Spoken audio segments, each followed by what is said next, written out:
to go, it closes. So I guess it still keeps air in there, and I couldn't really unscrew this until pretty much that air is gone from that chamber. So if you want to buy an extra one of these and always have them preloaded with CO2s for a quick change, even better.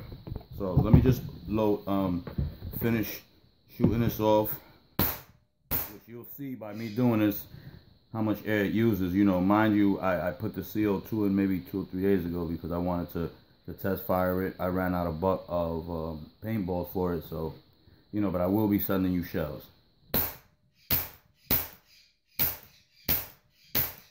thing has a recoil, like it's a nice little kick. It's a fun thing, and it, you know, it gives you a good experience.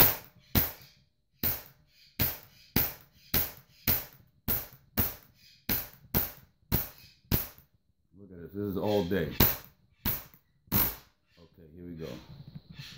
Boom. Now let's see if there's any difference.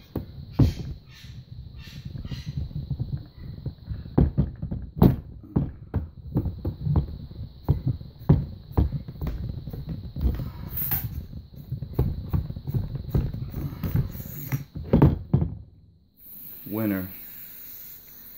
Look at that, and it still held a little air.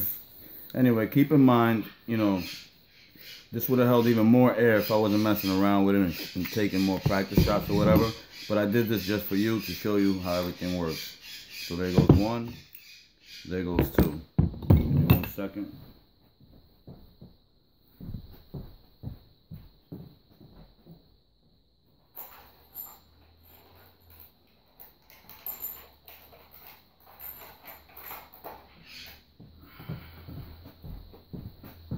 Okay, so like I said, this is the way this works. I put these here. I always use, you know, Empire paintball, or you can use whatever you have as long as you know it's good stuff. So I just put a little dab on this end here, and then I put a dab on this end here. I always do this when firing them because this keeps the internals nice and lubricated, and you know, it's pretty good. So I slide one in facing down, and I slide one in facing up. That plunger there, that pin is what pierces the CO2 from there, and there's one on the bottom part here which does the same. It's that little valve I told you opens and closes when you take it out from the gun. So always keep this on the open position when you're loading CO2s. Okay, and pretty much what that does is it allows you to close this fully, okay, and not pierce the CO2s until you put it to the gun's receiver, okay, to the butt receiver of it. All right, this ring right here, as I said, is to lock the adjustment on this. So now what we're gonna do is the following. This goes in here, this goes here, and then you just screw it in. Simple as that. Okay.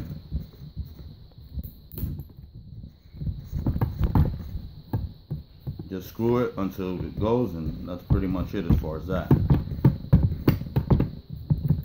Simple as that. Okay, got to the end. Now this first little ring nut over here, you just screw that until where it goes, nicely snug, like that. And that's it, you're done with that. Now, this is the important thing, okay? See, the plunger is here, or you know what hits the projectile is right here. The reason you have to always cock it back before tightening this last knob here is because if you leave that in an open position like that, when you put this in, all the air is going to come out. The reason is because Rap4 wants you to have this right here cocked back so that this door is always open, and that you can't put in the magazines and then, you know, because these release the balls when this button is pressed when you load it, and then it'll hit the plunger, which is out, and cause a jam.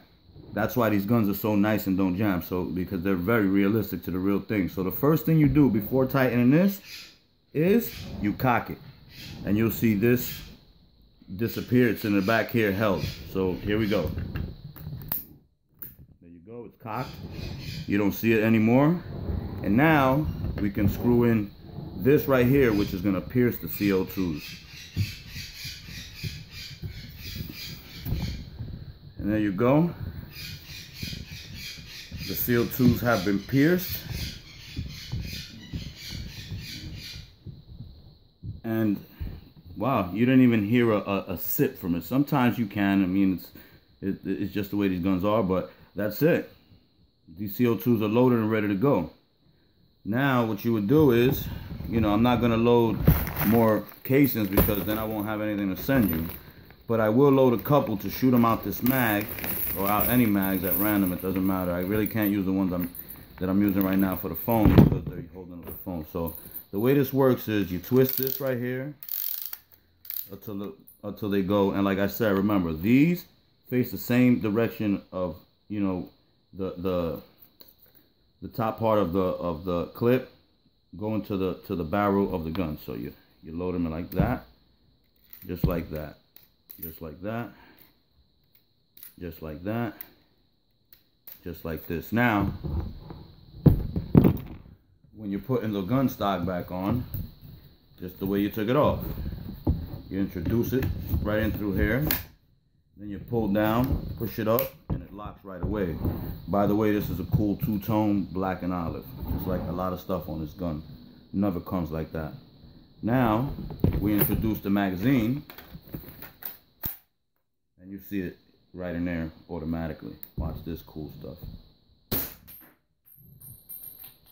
See that? Look at that.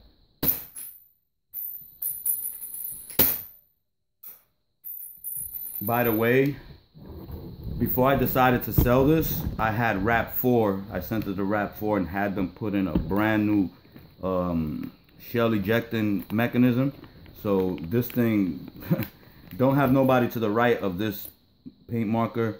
Just bystanding because you can hit them in the eye, maybe poke an eye out or something like that. I don't know. But again, there you go. This is what you will be getting. And I'll be taking this apart. Like I said, you know, I don't know. I'm just contemplating whether I should send the air in here right now for you to test it when you get it. Because I don't know how altitudes work with gases and stuff like that. So I wouldn't want to risk it and blow something in this gun up. That's why I'm sending you this video. So, you know, that's if you haven't, assuming that you haven't had one of these yet. You know, just showing you the basic operation of it, okay? I hope you enjoy it. And, you know, I liked it a lot. I never fielded it. This was more a talking piece. I bought it to field it, but I never got around to playing this because, you know, it just is what it is.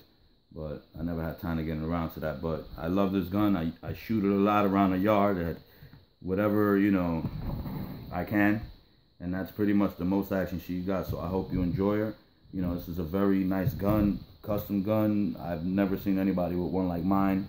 And, well, one like yours. And you'll love it. You know, all this other stuff, believe me, it's like I'm taking a loss on it. But my loss, your gain. You know what I'm saying? You can sell it, keep it on the gun, do whatever you want, all right? So take it easy, John. Thank you for the purchase. Goodbye.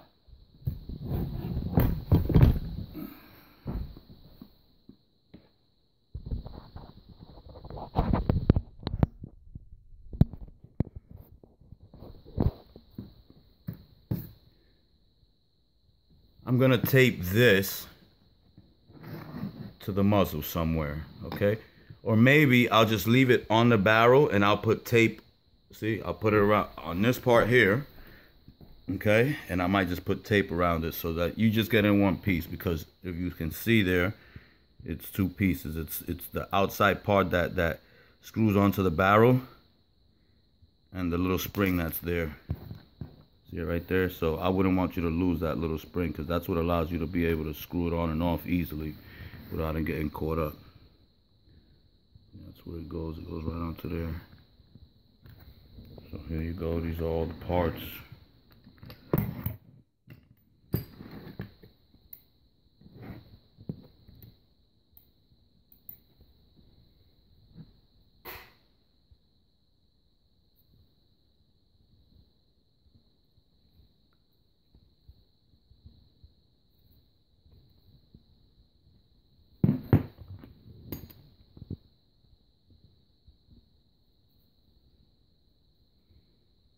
Glass perfect. You can see right through there. There's no breakage, no crackage.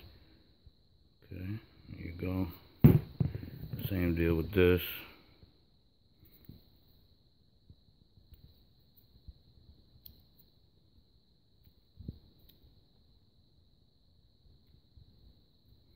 There you go. You see it right there. Look at that. Red and green. See the green? Red, green. To turn it off, it just says it right there. Hold both together. And shut it off. Nice little cover for this piece too. You know, just to show you. 2 magazines and a bag of shells. The oil, you know, is not part of the deal. And there you go. Everything else. Oh, and you know, the custom olive draft RIS.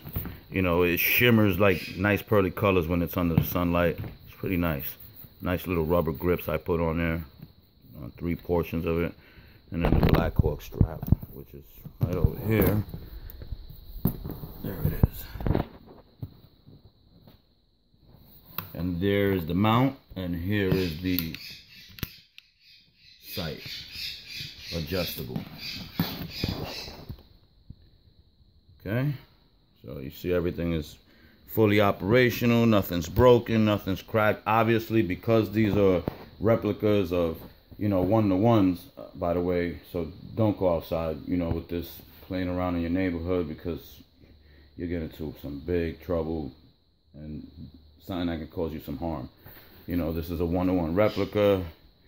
You know, I've seen even the official ones, and they have rust. They look like they're cheap knockoff toys, but this thing has like authentic rust. Like, look, this is like the real deal. You know what I'm saying? Past this part right here, you couldn't tell if that's a fake gun or not. So, you know, be very careful, and again, enjoy this gun. All right. Goodbye.